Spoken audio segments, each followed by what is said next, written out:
মিছিল হয়েছিল, সেখানে আমাদের নেতৃত্বে কিন্তু হাজার হাজার মহিলারা রাজপথে নেমেছিল, যেটা নান্দাইলে আর কখনো আপনারা দেখেন নাই।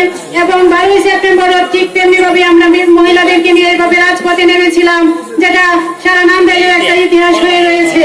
তাই প্রিয় এলাকাবাসী, আমার ভাই ও বোনেরা, আপনারা জানেন যে আমি যেহেতু দীর্ঘদিন ধরে মহিলা আওয়ামী লীগে আমাদের দলের কাজ করে গিয়েছি, যদিও আমাদের দল কিন্তু তখন ক্ষমতায় ছিল না। আমাদের major general Abdul Salam RCD এসপিএসি মহোদয়, উনি কিন্তু আমাকে যে দায়িত্ব দিয়েছেন, আমি 126টা ওয়ার্ডে আমি এই 10 থেকে 12 বার মনে হয় আমি ঘুরেছি, আমাদের মহিলা সংগঠন গুছিয়েছি। তো প্রিয় এলাকাবাসী ভাই বোনের আমার, আপনারা জানেন যে দীর্ঘদিন পর আমরা পেয়েছি আমাদের সেই কাঙ্ক্ষিত নেতাকে, যিনি মাননীয় পরিকল্পনা মন্ত্রী হয়ে এসেছেন আমাদের এলাকার উন্নয়নের জন্য। এবং আমার নাম তাসলিমা বেগম তামান্না, 7 নং ওয়ার্ড আমি বাসিন্দা, যেহেতু আপনাদের এলাকার একজন পুত্রবধূ।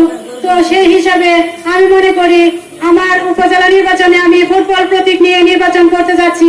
আজকে আপনারা আমার সাথে মিছিলে যে আনন্দ করেছেন, সেটা আমি মনে করি আমাদের বিজয় পর্যন্ত থাকবে এবং বিজয়ের দিন আমরা সবাইকে সাথে নিয়ে।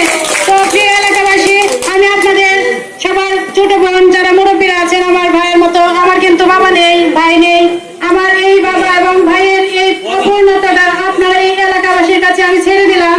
আপনারা নিজ নিজ দায়িত্বে আপনাদের সকল ওয়ার্ডে সকল সদস্য এবং অন্যান্য ইউনিয়নে যারা আছেন প্রত্যেকের কাছে আমার এই সালামটা পৌঁছে দিবেন এবং আমার হয়ে আপনারা কাজ করবেন এবং দেখিয়ে দিবেন আমরা এই উন্নয়নের ধারাকে অব্যাহত রাখতে যেন আমরা পারি।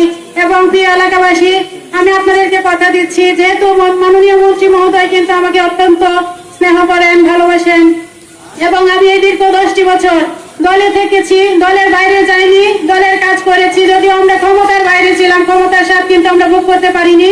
তো একটা সুযোগ এসেছে।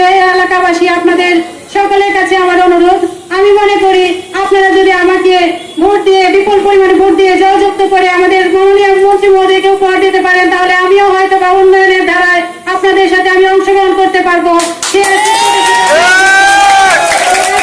আপনারা আমার কাছে এসেছেন, আমাকে নিয়ে আপনারা ঘুরেছেন, এই গরমের মাঝে কষ্ট করেছেন, আমি সকলের কাছে চিরকৃতজ্ঞ। এইভাবে আমরা যেন বিজয় মিছিলটা আমরা দিতে পারি আপনাদেরকে নিয়ে এসে। তাই আমি এই গরমের মধ্যে আর বেশি কিছু বলতে চাই